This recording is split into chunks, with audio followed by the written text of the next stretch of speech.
High বন্ধুরা, আজ তোমাদের নতুন ভিডিও নিয়ে এসেছি। শিয়ালদা থেকে কলকাতা স্টেশন কিভাবে যাবে, কোন ট্রেনে করে যাবে, কোন স্টেশনে নামবে, চলো দেখা যাক। আজ যাব শিয়ালদা থেকে কলকাতা স্টেশন, ভাড়া লাগবে 5 টাকা। প্রথমে নর্থের যে কোনো লোকাল ট্রেন ধরে শিয়ালদা থেকে যেতে হবে দমদম স্টেশন, যেমন Naihati local, Bongaon local, Kalyani Simanta local, Santipur local, Krishnanagar local, Bongaon local. এই সব ট্রেনগুলি দমদম স্টেশনের উপর দিয়ে যায়। আরও কিছু ট্রেনের নাম দিয়ে দিচ্ছি, দেখে নিন।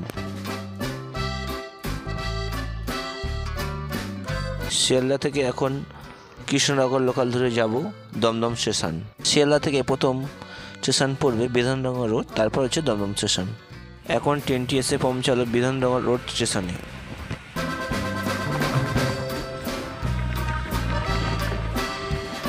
এখন ট্রেনটি এসে পৌঁছালো দমদম স্টেশনেতে।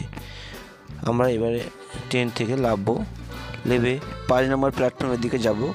কলকাতা যাওয়ার ট্রেনগুলি 5 নম্বর প্ল্যাটফর্মের উপর দিয়েই যায়। শিয়ালদা থেকে দমদম জংশনে আসলাম। দমদম জংশন থেকে লোকাল ট্রেন ধরে যেতে হবে 5 মিনিট, তারপর স্টেশন পড়বে কলকাতা স্টেশন।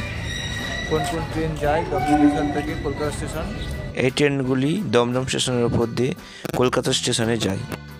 বনগাঁ, মাঝেরহাট, প্রিন্সিপ ঘাট ট্রেন ধরে পৌঁছে গেলাম কলকাতা স্টেশনে। বন্ধুরা, ভিডিওটা ভালো লাগলে চ্যানেলটি সাবস্ক্রাইব করবেন এবং নোটিফিকেশন বেল আইকনটি অল করে পাশে থাকবেন, যাতে পরের ভিডিওটি আমাদের কাছে তাড়াতাড়ি পৌঁছাতে পারি।